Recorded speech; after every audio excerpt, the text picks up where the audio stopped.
Hey folks, some Serious JG here, tacking on a little verbal intro at the beginning of this video because, in fact, I split it after the fact.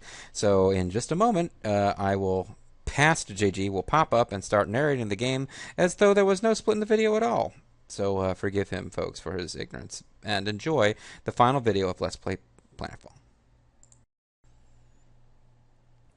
Slide. Well, no, there's not much left. Slide.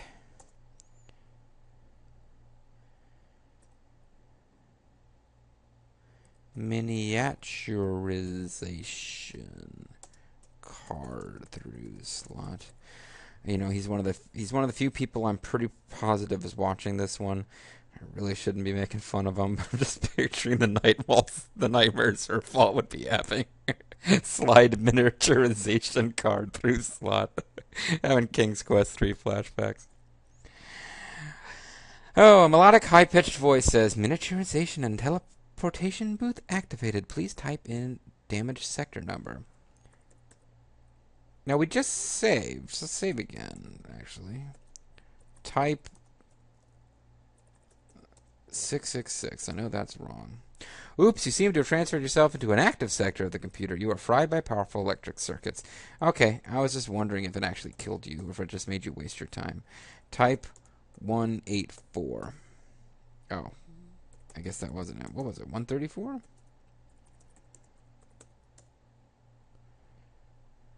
Darn it! Now I don't know what it was. Hold on one second, folks. Okay, sorry, folks. It was 384. We got the number legitimately off the computer printout. I got confused about what it was. I got the digits wrong. For some reason, I thought there was a 1 in there. So we typed 384. Oh, no. Restore 3, type 384. You notice the walls of the booth sliding away in all directions, followed by a momentary queasiness in the pit of your stomach. Station 384. You are standing on a square plate of heavy metal. What heavy metal? Above your head, parallel to the plate beneath you, is an identical metal plate. To the east is a wide metallic strip. West. You can't go that way. North, south. Let's go east. Strip near station. You are standing on a silicon filament, which looks to you like a wide metal highway. South of here, the filament makes a right angle and heads straight down like a cliff overlooking a black void. The filament can be followed north, however. Station 384 lies westward, south. The plunge would probably be fatal. North. Middle of strip. You are standing on a section of the strip with a bottomless void stretching out on both sides. The strip continues to the north and south. North. Strip near relay. North of here, the filament ends at a huge featureless wall, presumably the side of some microcomponent. To the east is a vacuum-sealed micro relay, sealed in transparent red plastic. You could probably see into the micro relay. Look in relay. This is a vacuum-sealed micro relay, encased in red translucent plastic. Translucent, it's not the same as transparent, folks. One of my favorite words, and I learned it from Enchanter. Anyway, it's when it's kind of like cloudy, like those windows where you can kind of see through, but not clearly. Anyway, it's a translucent plastic. Within, you can see that some sort of speck or impurity has wedged itself into the contact point of the relay, preventing it from closing. The speck, presumably of microscopic size, resembles a blue boulder to you in your current size. Save. You want to save here, folks. We got the laser, right? Shoot speck. A thin blue beam shoots from the laser and slices through the red plastic covering of the relay like a hot knife through butter. Air rushes into the relay, which collapses into a heap of plastic shards. So we basically destroyed the relay instead of getting rid of the boulder / speck. So we want to restore 3. Shoot laser. The laser emits a narrow blue beam of light. Look at laser. The laser, though portable, is still fairly heavy. It has a long, slender barrel and a dial with 6 settings, labeled 1 through 6. The dial is currently on setting 5. There is a depression on the top of the laser, which contains a new battery. Turn dial to 6. Shoot laser.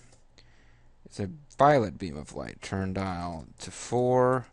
Shoot laser. The laser emits a narrow green beam of light. Turn dial to 3. Shoot laser. The laser emits a narrow yellow beam of light. 2 is going to be orange, I would think, with the pattern that's shaping up. Turn dial to 2. Shoot laser. Yep, orange. Turn dial to 1. Shoot laser. It emits a narrow red beam of light. Now, shoot spec. A good shot, but just a little wide of the target. So now we're shooting a red laser, and it's passing through the red relay. Any other laser was going to cut through the relay, but the red laser is going to pass through without damaging it. Honestly, I don't know if that would make sense to me if I was a kid trying to solve this, but there's not that many different things to try, and we've had good luck before with matching colors. Hit the brown button to pour coolant fluid into a flask for something that has a brown indicator light. So we have to keep shooting the spec until it actually works. This is very Sierra touch. The beam just misses the spec. The laser feels slightly warm now, but that doesn't seem to affect its performance at all. And this would have me worried if I didn't know how this was going to work. That we only have a certain number of tries before the laser burns out. A near miss. Shoot spec. A good shot, but just a little wide of the target. Shoot spec. Didn't take this many tries off camera. The spec is hit by the beam. It sizzles a little, but isn't destroyed yet. The laser feels somewhat warm now, but that doesn't seem to affect its performance at all. Shoot spec. The beam hits the spec again. This time it vaporizes into a fine cloud of ash. The relay slowly begins to close, and a voice whispers in your ear, Sector 384 will activate in 200 millicrons. Proceed to exit station. Save. 3. Why? Well, we need to go back to the station we came in. West. Oh, do you have a penchant for bottomless voids? The laser's cool, but it still feels somewhat warm. South. Suddenly, with a loud plop, a giant elephant-sized monster lands on the strip just in front of you. It is amorphously shaped, its skin a slimy, translucent red membrane. While most of your brain screams with panic about the disgusting monster that now blocks your exit, some small section in the back of your mind calmly realizes this is merely some tiny microbe which has somehow violated the sterile environment of the computer interior. As you stand frozen with fear, the microbe slithers towards you, extending slimy pseudopods thick with waving cilia. It looks pretty hungry and seems intent on having you for lunch.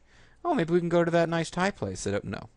Middle of strip. A hungry microbe blocks your way, its cilia waving and its pseudopods towering over you. The microbe slithers closer. The cilia around its gullet glisten with mucus, giving the impression that the microbe is salivating. Shoot microbe. The laser beam strikes the microbe but passes harmlessly through its red skin. The microbe wriggles nearer. It is now so close to you that you can make out the details in protoplasm beneath its translucent skin. The laser feels somewhat warm now, but that doesn't seem to affect its performance at all. Turn dial. Oh, let's go north. Let's flee. The microbe, writhing angrily, follows you northward. A hungry microbe blocks your way. The microbe flows towards you. It towers above you, its cilia waving madly in your face. Turn dial to 6. The dial is now set to 6. That's violet. That's as far away from red as we can get, and it didn't hurt this red amoeba, the red laser. The monster wriggles near. It is now so close that you can make out details in the protoplasm beneath its translucent skin. Shoot microbe.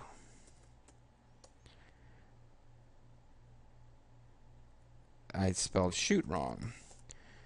That was a typo, not a legitimate misspelling, but that's what I get for making fun of Zerfall. The laser beam strikes the microbe. The beam slices through the microbe's skin. A tremendous shudder passes through the microbe, but the wound quickly seals itself. A slimy pseudopod brushes against your shoulder. You twitch away in the nick of time. Shoot microbe. The laser beam strikes the microbe. The beam slices through the microbe's skin. A pseudopod extends towards you. You jump back just in time to avoid being engulfed. The laser feels somewhat warm now, but that doesn't seem to affect its performance at all. Shoot microbe. The laser beam strikes the microbe. We're getting the same thing. It keeps healing itself. A pseudopod shoots out towards your head. Quickly ducking, you save your life. Shoot microbe. The laser beam strikes the microbe. The monster rears back for a moment, but almost as soon as the beam goes off, it advances again.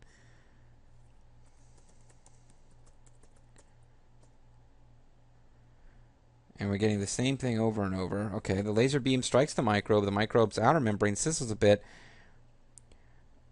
and some protoplasm oozes out. The microbe recoils momentarily, but quickly recovers. A slimy pseudopod brushes against your shoulder. You twist away in the nick of time. Another pseudopod, perhaps attracted by the warmth of the laser, tries to envelop your weapon. You snatch it away from the monster's grasp. The laser feels very warm now, but that doesn't seem to affect its performance at all. Save. 3. And here's the clue. When I was playing with it before, I don't know, it feels silly now because it's obvious when I'm recording it. But when I was off screening it, I kept shooting it. This is a puzzle that had been spoiled for me. You need to, well, let's not. Let's die and see the message. The microbe wraps several pseudopods around you and shoves you into its mucus-covered gullet. Digestive juices begin their work. The experience is not pleasant. Let's restore.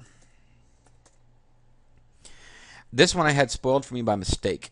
You have to get the laser hot and then throw it off of the relay into the void. Because you're, of course, you're this you've been miniaturized, you're microscopic, you're on this computer chip, you're on a relay, and if you throw this thing off the edge, it's like this huge infinite void from your perspective. You need to get the laser hot and then throw it, because that's what the microbe is attracted to, the heat of the laser. You can't just drop the laser, because you're in its way, it'll kill you. Well, I guess what I didn't realize is you do get this little clue. If you keep shooting it with something other than red, and so you are having some effect, it's just not enough to kill it.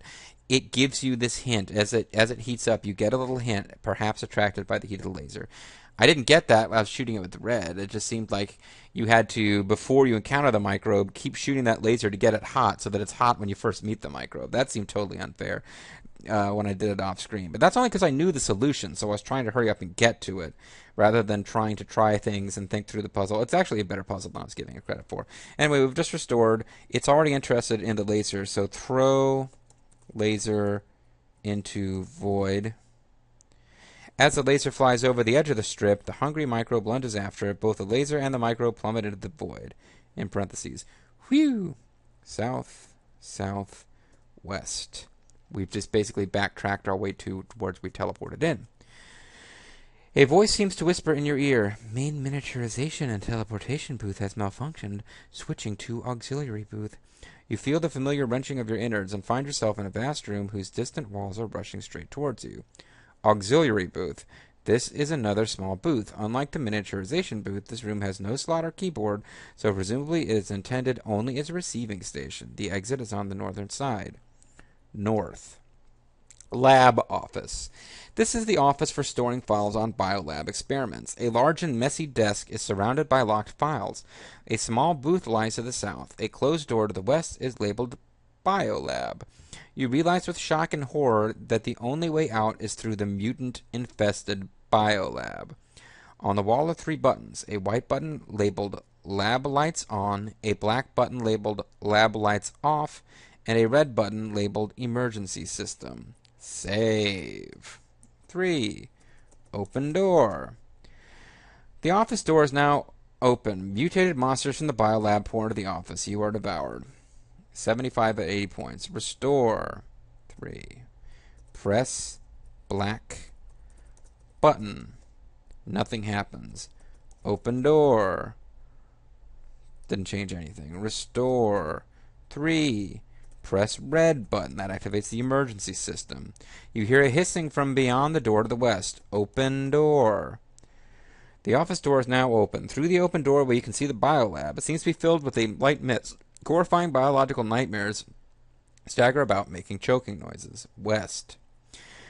Biolab. This is a huge laboratory filled with many biological experiments. The lighting is dim, and a faint blue glow comes from the gaping crack in the northern wall. Some of the experiments seem to be out of control. A ferocious feral creature with a hairy shelled body and a whip-like tail snaps its enormous mandibles at you. I wonder if a Kalos would... Well, never mind. A giant plant teeming. He does have interest in these odd alien animal designs. A giant plant teeming with poisonous tentacles is shuffling towards you on 3 leg-like stalks. Lurking nearby is a vicious-looking creature with slavering fangs. Squinting in the light, it eyes you hungrily.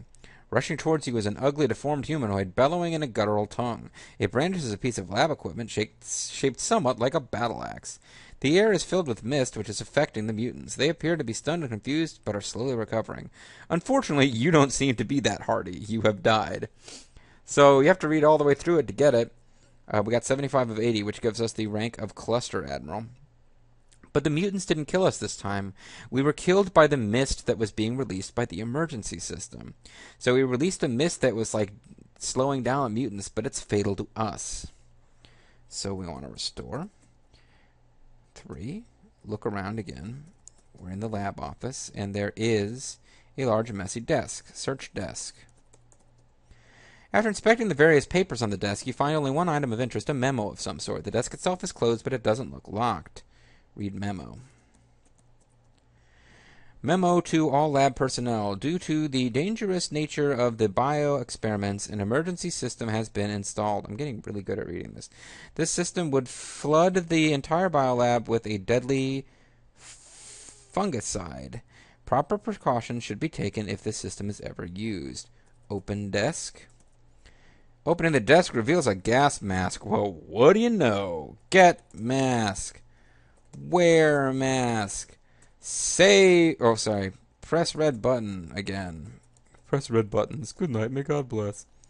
Save. 3. Open door. Horrifying biological nightmares stagger about making choking noises. West.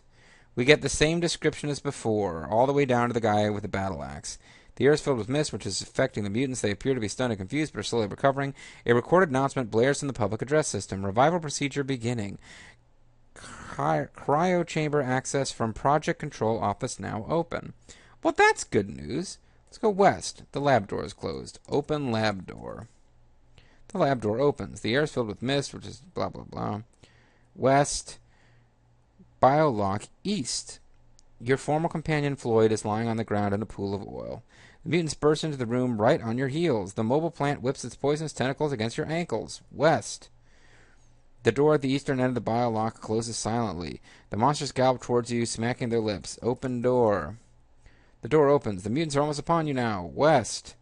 The mutants burst into the room right on your heels. The mobile plant whips its poisonous tentacles against your ankles. West. I thought we were going to get caught by them. You can accidentally get caught by them at this point. For some reason, it took me many tries to get through this part. Every time I wasted a turn, like forgetting there was a door there, and being given, like, go west, tells me there's a door, I open door. It seemed like I always got killed. I don't know why it's being more forgiving now. We're now in Project Corridor East. The mutants burst into the room right on your heels. Needle-sharp mandibles nip at your arms. West. Project Corridor. The mutants burst into the room right on your heels. A pair of slavering fangs removes part of your clothing. So this would be, like, basically the last puzzle of the game. How the hell do I get away from the mutants? There's not a lot of point in belaboring this. You can't go that way. Dozens of hungry eyes fix on you as the mutations surround you and begin feasting. So we can go south into the okay, hold on, restore. I'm just trying to think what happens if you go in the wrong direction. Go west again. Needle-sharp mandibles nip at your arm. Northwest. Fork. Northeast. Systems corridor west. North. Repair room. East. You eventually, yeah, you can just keep circling around. If you slow down for a second, you die. Restore 3. Now, but if we go south, we go to the ProjCon offices. This office looks like a headquarters of some kind. Exits lead north and east. You remember, okay, exits lead north and east. The west wall displays a logo. The mural that previously adorned the south wall is slid away, revealing an open doorway to a large elevator. The mutants burst into the room right on your heels. A pair of slavering fangs removes part of your clothing. South. Cryo elevator. This is a large plain elevator with one solitary button and a door to the north which is open. Monsters are storming straight towards the elevator door. Press button. Slam that button. The elevator door closes just as the monsters reach it. You slump backwards against the wall, exhausted from the chase. The elevator begins to move downwards. Wait. Oh, remove mask. You are no longer wearing the gas mask. Inventory. Just wait. Time passes. The elevator opens onto a room to the north. And we have 80 points now, by the way. North. Cryo anteroom. The elevator closes as you leave it, and you find yourself in a small, chilly room. To the north, through a wide arch, is an enormous chamber lined from floor to ceiling with thousands of cryo units. You can see similar chambers beyond, and your mind staggers at the thought of the millions of individuals asleep for countless centuries. In the anteroom where you stand is a solitary cryo unit, its cover frosted. Next to the cryo unit is a complicated control panel. A door slides open and a medical robot glides in. Not Lazarus, though he's dead. It opens the cryo unit and administers an injection to its inhabitant. As the robot glides away, a figure rises from the cryo unit, a handsome, middle-aged woman with flowing red hair. She spends some time studying readouts from the control panel, pressing several keys. As other cryo units in the chamber begin opening, the woman turns to you, bows gracefully, and speaks in a beautiful, lilting voice. I am Veldina, leader of Resida. Thanks to you, the cure has been discovered, and the planetary systems repaired. We are eternally grateful. You will also be glad to hear that a ship of your stellar patrol now orbits the planet. I have sent them to the coordinates for this room. As if on cue, a landing party from the SPS Flathead materializes nearby. Blather is with them, having been picked up from deep space in another escape pod, babbling cravenly. Captain Sterling of the Flathead acknowledges your heroic actions and informs you of your promotion to Lieutenant First Class. As a team of mutant hunters heads for the cryo elevator, Veldina mentions that the grateful people of Resida offer you leadership of their world. Captain Sterling points out that, even if you choose to remain on Resida, Blather, demoted to Ensign 12th Class, has been assigned as your personal toilet attendant. You feel a sting from your arm and turn to see a medical robot moving away after administering the antidote for the disease. A team of robot technicians step into the anteroom. They part their ranks, and a familiar figure comes bounding towards you. Hi, shouts Floyd with uncontrolled enthusiasm. Floyd feeling better now, smiling from ear to ear. He says, look what Floyd found. He hands you a helicopter key, a reactor elevator card, and a paddleball set. Maybe we can use some of the sequel. Your score would be 80 out of 80 points. It is day 3 of your adventure. Blah, blah, blah. This gives you the rank of Galactic Overlord. And that's it, folks. Floyd died, but then they brought him back. And apparently, Maretsky did not originally plan for Floyd to be brought back. He had planned for Floyd to get killed and for it to be this powerful moment. But I guess somebody just convinced him that would be too big of a downer. So Floyd is brought back to life. We get to be ruler of the planet if we want, or we can go on and be in the Space Corps. Either way, the guy we didn't like, who really didn't get to do very much other than hang around at the very beginning of the game yelling at us, is our personal toilet attendant. It's pretty awesome. If you don't repair the defense systems, you get the same introductory message where the attractive redheaded woman thanks you for saving them, but she tells you, sorry, but your princess is in another castle. She says, we're afraid that because the planetary system was still malfunctioning, the ship that answered the summons was shot down. And I don't recall, though there's no logical reason for it, I didn't remember them mentioning Floyd being brought back. Now I'm kind of curious. I might have to go off screen and I can tack on an amendment to the video, but I might have to go back off screen and see what, because I do have one save where I'm ready to win the game without having. Actually, maybe I'll do that real quick. Restore. I kept a save at 2. I'm in the lab office. Am I wearing the mask? Yeah. Press red button. We'll just run through this again real quick. Open door, west. Open door. Open lab door, west. West. Open door, west. West. West. South. South. Press button. Z. North. So this is the ending. Now, we get the exact same thing. We have the cryo units A woman with flowing red hair spends some time studying readouts from control panel. There's other cryo units in the chambers beyond. This is when we didn't fix one of the 3 systems. As other cryo units in the chambers beyond begin opening, a woman turns to you, bows gracefully, and speaks in a beautiful, lilting voice. I am Veldina, or possibly Veldina, leader of Resida, or possibly Resida. Thanks to you, the cure has been discovered, and the planetary systems repaired. We are eternally grateful. Unfortunately, a second ship from your stellar patrol has been destroyed by our malfunctioning meteor defenses. I fear that you are stranded on Resida, possibly forever. However, we show our gratitude by offering you an unlimited bank account and a house in the country. And then there's no mention of Floyd. So that's what I remembered. I'm thinking that last paragraph is going to be different. If you didn't repair the communication system, then no ship will have been summoned at all. And if you didn't fix the core system, I'm going to assume that they went off course and the ship can't find them. Either way, they only seem to offer you rule of their planet, as ridiculous as that sounds, considering that they were 99.999% of the way to the cure. And you just went in and fixed, one minor problem for them. They only do that if you have the option of leaving, I guess. And for some reason, they only fix Floyd if you do everything to get the good ending. It's kind of like Final Fantasy X2 in a weird way. You've got to do all this stuff that has... There's a happy ending and a kind of middling, sad ending. To get the happy ending, you have to do tons of stuff that has... Well, not tons of stuff, but...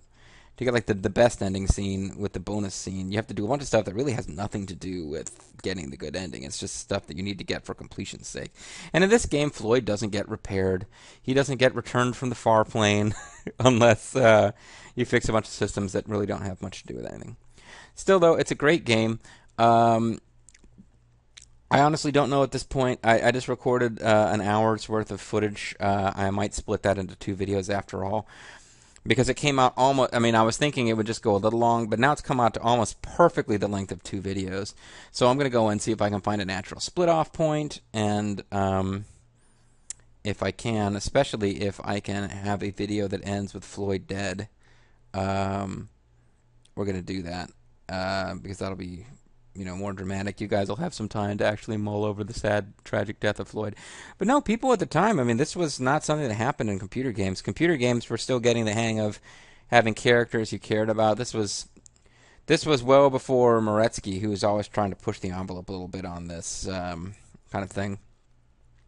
Whether you want to give him credit as being some great writer because he came up with... I mean, word count wise, this wouldn't really make much of a novel, but he was working in a new medium and he was doing things that other people weren't doing. And the idea of coming up with a character like Floyd that people would get attached to emotionally, despite the limits placed on him by the media that he was working in, and then to actually kill that character. I mean, like I said, it's pretty powerful. There's no way to get around it. You keep trying to figure out a way to avoid having to do that, but there isn't one. And, of course, Floyd is brought back at the end, but that was not always the plan. And we'll have to see what happens, folks. They joked. He came back with these items like, I have the wrong ending open in front of me, but he came back with items that... would have been useful in, I think it was the helicopter key and stuff. It's like, maybe we can use them in the sequel. There is a sequel to this. It's called Stationfall. I would be willing to give that a try. I could LP that if people are interested. I might have to rely pretty heavily on the hint book. I remember that one being kind of tough. But it's similar to this one. For some reason, it's not as fondly remembered. I played through them both at about the same time. I didn't have like a great affinity and fondness for Planetfall the first time I picked up Stationfall. I just played it, and then I jumped straight into Stationfall. And it didn't seem to me like one of them was hugely superior to the other, but Stationfall is not as fondly remembered. It's known. It supposedly has a darker tone, although, I mean, I don't know. Did this game have a particularly light tone? I guess it had Floyd talk about a beanstalk, but he also gets killed. He breaks down because he finds the remains of his friend Lazarus. I mean, this one wasn't really all flowers and kittens anyway. But yeah, I'm just getting off topic here. Stationfall, as far as Infocom games are concerned, I've mentioned Sorcerer, which is the sequel to Enchanter, although not by the same people. It's a Moretsky game. I didn't realize that. That makes me more interested in trying to LP it. But I'd have to go figure out the copy protection. And again, I don't remember that one well, so I would either have to do a lot of off-screening, or I would just have to use cheats, because I don't think anybody wants to sit there and like listen to me go, and just like try to actually solve these things live. But Sorcerer is a possibility. Stationfall is a possibility. I could always pick up and do like a Hitchhiker's Guide to the Galaxy. Somebody mentioned Bureaucracy, which I've never played. That's the other Douglas Adams one. So these are all Infocom games I could check out if people are interested. The Infocom LPs,